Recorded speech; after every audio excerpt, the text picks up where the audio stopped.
आज मी पुरणपोळी बनवणार आहे. अगदी पारंपरिक पद्धतीने मैद्याचा वापर नाही, त्यामुळे हे पुरणपोळी एकदम मऊसूत होते आणि अजिबात फुटतही नाही. यासाठी मी काही टिप्सही सांगणार आहेत. चला तर मग रेसिपीला सुरुवात करूया. तर पहिले आपण पुरण बनवून घेऊया. तर पुरणसाठी इथे मी 1 ग्लास चणा डाळ घेतलेली आहे. आता ही चणा डाळ कुकरच्या भांड्यामध्ये काढून घेऊयात आणि थोडंसं पाणी घालून आपण ही डाळ चांगलंसं स्वच्छ धुवून घेऊयात. जेवढं डाळ घेतलेलं आहे त्याच्या 3 पट आपल्याला यामध्ये पाणी घालायचं आहे. तर इथे मी 1 ग्लास डाळ घेतले होते, तर यामध्ये 3 ग्लास पाणी घातले आहे. यामध्ये हळद घालूयात, चांगला पुरणला चांगलासा कलर येण्यासाठी, आणि थोडंसं चमचाभर यामध्ये तेल घालूयात. आता कुकरचं टोपण लावून आपण हे कुकर गॅसवर ठेवूयात. तर हाय फ्लेमवर 1 शिट्टी येऊ देऊयात. 1 शिट्टी आली की गॅसचा फ्लेम लोवर ठेवायचा आहे आणि 7 ते 8 मिनिटे आपण हे डाळ चांगलीशी शिजवून घेऊयात. तोपर्यंत आपण पीठ मळून घेऊयात. तर इथे हे परातीमध्ये 2 वाटी गव्हाचं पीठ घेतले आहे. पीठ हे चांगलंसं स्वच्छ चाळून घेतलेले आहे. यामध्ये चवीनुसार मीठ घालूयात आणि चमचाभर यामध्ये तेल घालायचं आहे. व्यवस्थित असं मिक्स करून घेऊयात. आता यामध्ये थोडं थोडं पाणी घालून आपण हे पीठ मळून घेऊयात. नॉर्मल टेम्परेचरवरचं हे पाणी आहे. तर इथे हे पीठ मळून झालेलं आहे. तर परत एकदा आपण 5 मिनिटे याला चांगलंसं मळून घ्यायचं आहे. थोडंसं पाणी, थोडंसं तेल असं करत करत आपल्याला हे पीठ चांगलंसं मऊसूत मळून घ्यायचं आहे. तर एकूण यामध्ये परत एकदा मी 3-4 चमचे यामध्ये तेल घातलेलं आहे. अशा प्रकारे पीठ मळल्यामुळे आपल्याला मैद्याची गरज नाही.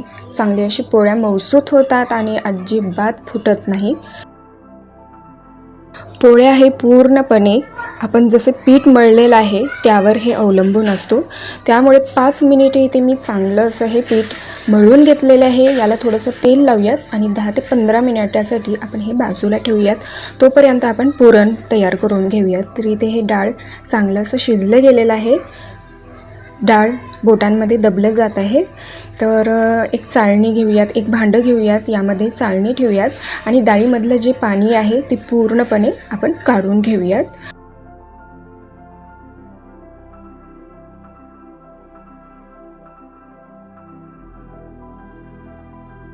तर हे जे डाळीचं उरलेलं पाणी आहे याचा आपण कट बनवणार आहोत. तर त्याच कुकरमध्ये हे जे डाळ आहे ते मी काढून घेतलेले आहे.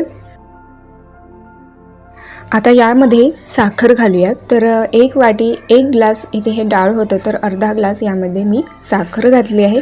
तुम्ही तुमच्या आवडीनुसार साखर कमी जास्त करू शकता. पुरणपोळीचा चव अजून वाढवण्यासाठी आपण यामध्ये काही फ्लेवर्स घालूयात. तर 1 चमचा भाजलेलं सुंठ पावडर घातलेले आहे आणि 1 चमचा बडीशोप पावडर. बडीशोप ही चांगलं असं भाजून त्याचं पावडर बनवून घेतलेले आहे आणि अर्धा चमचा यामध्ये इलायची पावडर घालूयात आणि चिमूटभर यामध्ये मीठ घालूयात. मिठामुळे कुठल्याही गोडा पदार्थामध्ये मीठ घातलं तर त्याची चव अजूनच वाढते. आता हे सर्व व्यवस्थित असं मिक्स करून घेऊयात. साखर वितळलं की पुरण थोडंसं पातळसर होतं, पण जसे आपण शिजवत जाऊ ते थोडं घट्ट होत जातं. पुरणमध्ये आता आपण पळी उभा करून पाहूया. तर यामध्ये पळी उभा राही नाही, पडत आहे. तर अजून 5 म्हणजे हे पुरण अजून तयार नाही. अजून 5 मिनिटे मीडियम फ्लेमवर पुरण चांगलं शिजवून घेतले आहे आणि परत एकदा यामध्ये मी पळी उभा केली आहे. तर पळी हे चांगलंसं सरळ उभा राहत आहे, पडत नाही, म्हणजे पुरण व्यवस्थित असं शिजलेलं आहे, तयार आहे. तर आता आपण हे पुरण वाटून घेऊयात. तर इथे मी एक भांडं घेतलेले आहे. यावर एक स्ट्रेनर किंवा चाळणी घ्यायची आहे आणि 1-2 पळी आपण हे पुरण या चाळणीमध्ये काढून घेऊयात. अशा प्रकारे कुठलाही प्लेन ग्लास घ्यायचा आहे. ग्लास किंवा कुठलीही वाटी चालेल, पण बॉटम याचं प्लेन असायला पाहिजे. आणि अशा प्रकारे आपण हे पुरण चांगलं असं वाटून घेऊयात. तुमच्याकडे जर पुरण पात्र असेल त्याच्यात केलं तरीही चालेल किंवा अशा चाळणीमध्ये अगदी सोप्या पद्धतीने आणि झटपट होतं. पण मिक्सरमध्ये हे पुरण अजिबात वाटायचं नाही. तर इथे हे पुरण चांगलं असं मी वाटून घेतलेले आहे. 1 ग्लास डाळीमध्ये 7 ते 8 मीडियम साईजच्या पोळ्या बनवून होतात. तर इथे पुरण वाटून झालेलं आहे. तर आता आपण पोळ्या बनवून घेऊयात. तर इथे हे पिठाचा गोळा घेऊयात. तर पहिले आपण या पिठाचे आणि पुरणाचे गोळे करून याची साईज आपल्याला पहिले पाहायची आहे. तर इथे हे पिठाचं गोळा मी लिंबा एवढं घेतलेला आहे आणि पिठापेक्षा आपल्याला पुरणचा गोळा जास्त घ्यायचा आहे. पोळ्यामध्ये पुरण जर जास्त असलं तर पोळ्या एकदम छान होतात आणि जर पुरणपेक्षा पीठ जास्त घेतलं असेल तर ते चपातीसारखं लागतं, त्याला अजिबात चव येत नाही. आपण जे पीठ मळलेलं आहे त्याचं टेक्स्चर अगदी पुरणपोळीसारखं असायला पाहिजे. जेवढं मऊ पुरण आहे तेवढंच मऊसूत आपल्याला पीठही त्याच प्रकारे मळून घ्यायचं आहे. तर इथे हे मी पिठाचा गोळा घेतलेले आहे. याला थोडंसं पीठ लावून घेऊयात आणि या पिठाच्या गोळ्याचा आपण अशा प्रकारे वाटीचा शेप द्यायचा आहे. तर मध्यभाग थोडंसं जाडसर ठेवायचं आहे आणि कडेनेच आपल्याला हे वाटी पातळसर असं बनवून घ्यायचं आहे. तर यामध्ये आपण पुरण ठेवूयात आणि दाबून दाबून या वाटीमध्ये आपल्याला पुरण भरून घ्यायचं आहे. आणि नंतर ह्याचे जे कडा आहेत ते अशा प्रकारे आपण जवळ आणून तर हे वाटी आपण बंद करून घेऊयात आणि उरलेलं जे पीठ आहे ते आपण काढून टाकूयात.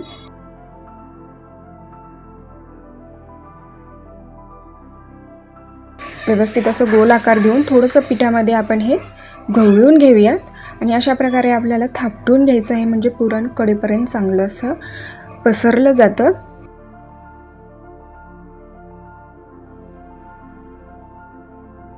तर थोडंसं पीठ लावूयात आणि अशा प्रकारे थापटून व्यवस्थित असं आपण थापटून याला पुरण पसरवून घ्यायचं आहे कडेपर्यंत आणि अगदी हलक्या हाताने आता आपण ही पोळी लाटून घ्यायची आहे. एकसारखी अशी लाटून घ्यायची आहे. दाबून दाबून जर लाटलं तर पोळी फुटते, त्यामुळे अगदी हलक्या हाताने आपल्याला ही पोळी लाटून घ्यायची आहे.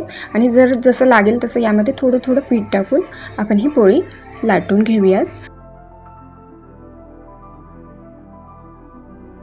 आणि एकदम जास्त असं पीठ नाही लावायचं, अगदी थोडंसं चिमूटभर याला पीठ लावून अशा प्रकारे इथे मी ही पोळी लाटून घेतलेली आहे. आता आपण पोळी भाजून घेऊयात. तर इथे हे गॅसवर मी तवा ठेवले आहे. तवा चांगलासा गरम झाला की यावर पोळी घालूयात आणि पोळीला अशा प्रकारे वरून बबल्स आले की मग आपल्याला ही पोळी पलटवून घ्यायची आहे.